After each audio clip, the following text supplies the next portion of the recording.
יצא לכם לעשן קנאביס עם חברים ולהרגיש ממש לא טוב, ממש תחושה של ניתוק, ריחוף, שכאילו אתם משתגעים, משהו לא בסדר קורה. ולעומת זאת לחברים שלכם זה לא עשה כלום. ואתם הרגשתם תחושה מוזרה, כאילו המציאות לא אמיתית ואתם לא אמיתיים ומשהו רק קורה ואתם חייבים לברוח וממש תחושה אפילו פסיכדלית שאתם לא יודעים אפילו איך להסביר אותה. ולחברים שלכם לא קרה כלום. ואתם אומרים, אין, בטח ריססו את החומר או שהוא מקולקל, משהו לא טוב היה בחומר. אבל לחברים שלכם זה לא עשה שום דבר, ולכן אתם מבינים שזה לא הגיוני, ואתם לא מצליחים להבין למה בכלל קרה לכם דבר כזה. אז בסרטון הזה אני רוצה להסביר מה יכול להוביל לתחושה הזאת, כי יש באמת דברים שיכולים להוביל לתחושה הזאת, ואז ככה הקנאביס משפיע על כל אדם בצורה שונה. אז בואו נעשה פתיח קצר ונתחיל.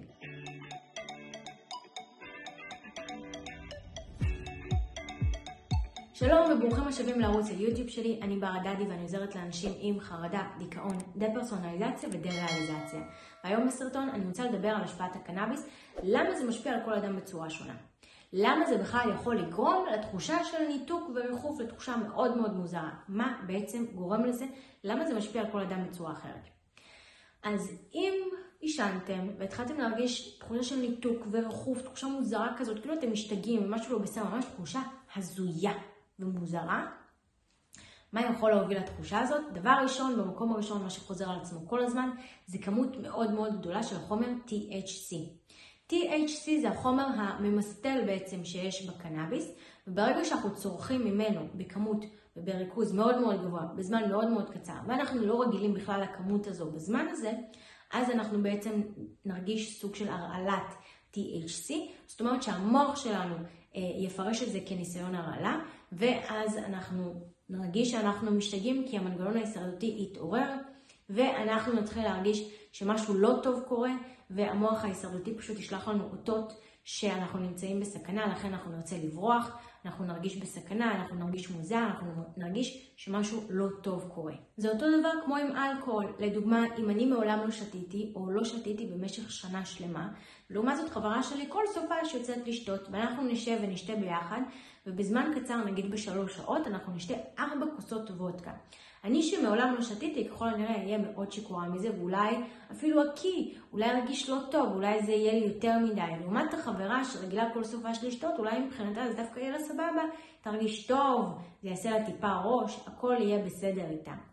מה ההבדלים? אני לא רגילה שבזמן כזה קצר להכניס כזו כמות גדולה של אלכוהול, לעומת החברה שלי שכן רגילה לזה, ולכן זה ישפיע בצורה שונה. ואותו דבר גם החומר הזה של ה-THC, אותו דבר לגבי הקנאביס. אם אני לא רגילה להכניס בזמן כזה קצר כמות מאוד מאוד גדולה של החומר הזה, אז זה יכול להשפיע עליי בצורה לא טובה, לעומת החברים שלי לדוגמה.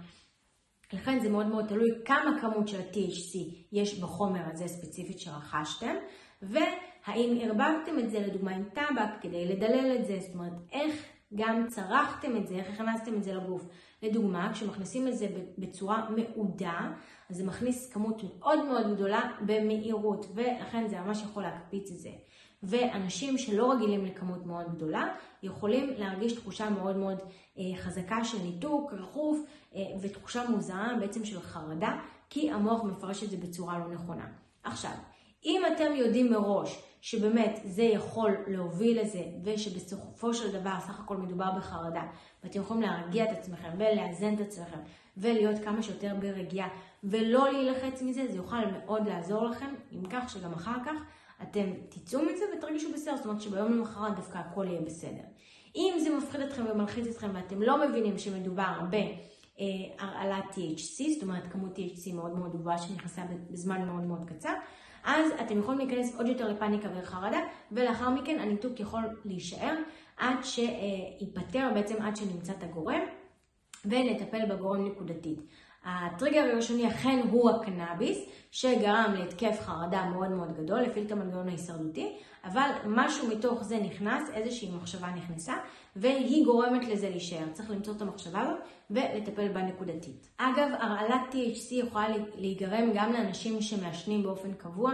צריך להבין שלוקח זמן לחומר באמת לצאת מהגוף, לוקח לו 30 יום, ולפעמים יש אנשים שמעשנים כל יום, צריך להבין שלא כל החומר מתפרק החוצה, ואז מה שקורה שיום אחד יהיה טיפה יותר מדי, ואז אנחנו נרגיש את הרעלת THC. אז גם אנשים שמעשנים קבוע, גם הם יכולים לחוות את זה. ברגע שיש פשוט כמות מאוד מאוד גבוהה של THC, זה יכול להוביל לתחושה הזאת. הדבר השני שיכול לגרום לזה, וגם הוא מאוד נפוץ ויצא לפגוש את זה הרבה פעמים, אנשים שמעשנים פעם ראשונה, והם לא באמת יודעים איך אמורים להרגיש עם זה, והם אנשים שחייבים שליטה. הם אנשים שתמיד נמצאים בשליטה, הם שולטים על הכל, כל הזמן ככה הם אנשים של שליטה, והם מעשנים והעישון גורם להם להרגיש תחושה של חוסר שליטה. ואת התחושה הזאת של חוסר שליטה הם לא אוהבים, ואז מה שהם רוצים זה ישר להוציא את זה מהגוף שלהם, אבל אי אפשר ישר להוציא את זה מהגוף, כן? זה לא נעלם בדקה. ואז הם נכנסים לאיזושהי פאניקה והיסטריה, באמת איך הם יכולים להוציא את זה מהגוף שלהם, וזה יוצר איזשהו לופ, שאחר כך מייצר הפרעת חרדה של הפחד לאבד שליטה, וצריך לעבוד על השליטה, צריך לחזור אחורה ולהבין למה בן אדם הזה תמיד צריך שליטה, ובעצם לתת לו את השליטה בדרכים אחרות שלא צריך לשלוט על כל מה שקורה מסביב. בכל אופן, מה שצריך לעשות במקרה כזה זה באמת לבנות בחזרה את השליטה, את תחושת השליטה אצל הבן אדם הספציפי הזה. והסיבה שהקנאביס משפיע עליו בצורה אחרת, לעומת החברים שלו, זה בגלל שהוא בן אדם שצריך יותר שליטה מאשר החברים שלו, והתחושה הזאת של החוסר שליטה פשוט הכניסה אותו לתחושה של מצוקה, איומה, ממש תחושה טראומטית של מצוקה, וצריך לטפל בזה, זו חוויה טראומטית, ולתת לבן אדם הזה בחזרה תחושה של שליטה. וסיבה שלישית, שגם היא נפוצה, זה שאני מעשן עם איזשהו פחד של מה אם אני אשתגע, מכיוון ששמעתי על מישהו שהשתגע, ויש לי ככה את המחשבה הזאת בראש, אמנם היא מודחקת, מכיוון שאני עדיין הולך ומעשן, אבל יש ככה איזשהו פחד, ומה שקורה תחת השפעת הקנאביס, דברים יוצאים מפרופורציות, והמחשבה הזאת יכולה לעלות על פני השטח חזרה, ומה שיקרה, פשוט תוציא דברים מפרופורציות, שאני אכנס להתקף חרדה מאוד מאוד גדול, ואז אני אהיה בטוח שזהו, הנה אני משתגע, והדבר הזה מתממש ומתגשם, ועוד יותר חרדה, מה שיכנס לתוך איזשהו לופ. אז צריך להיזהר אם יש לכם איזשהו פחד מקנאביס, לא לעשן את הקנאביס, מכיוון שבהכרח, ככל הנראה, זה פשוט יוביל אתכם לתחושה מאוד מאוד קשה של חרדה ושל ניתוק. בנוסף, במידה ואתם משתמשים בקנאביס בזמן שאתם בתקופה מאוד מאוד לחוצה, קשה, יש כל מיני פחדים, עניינים, צרות שאתם מדחיקים, ברגע שאתם תעשנו זה יכול פשוט לעלות על פני השטח, והקנאביס מוציא דברים מפרופורציות, לכן בדיחה מצחיקה תחת השפעת קנאביס יכולה להיות קורעת מצחוק, ולכן פחד מאוד מאוד קטן תחת השפעת הקנאביס יכול להיות הדבר הכי היום שיכול לקרות בעולם, דברים יוצאים מפרופורציות, ולכן צריך לשים לב, אם אתם מעשנים ואתם נמצאים בתקופה שהיא לא כזאת טובה, ויש לכם כל מיני פחדים ולחצים וחששות ככה שאתם מדחיקים אותם, הם יכולים לצוף על פני השטח ולצאת מפרופורציה. בנוסף, חשוב לי לציין כאן, שבסרטון הזה אין שום המלצה לעישון ושימוש בקנאביס, זה בכלל לא חוקי בארץ ואין ככה שום המלצה להשתמש בזה, אני לא ממליצה להשתמש בזה, זה מידע כללי בלבד לשימושכם האישי, שימו לב, וכמובן שוב אני לא רופאה ואני לא יכולה לייעץ או להמליץ שום דבר לגבי קנאביס, ובטח גם לא לגבי קנאביס רפואי, שאין כאן שום התייחסות לזה בסרטון.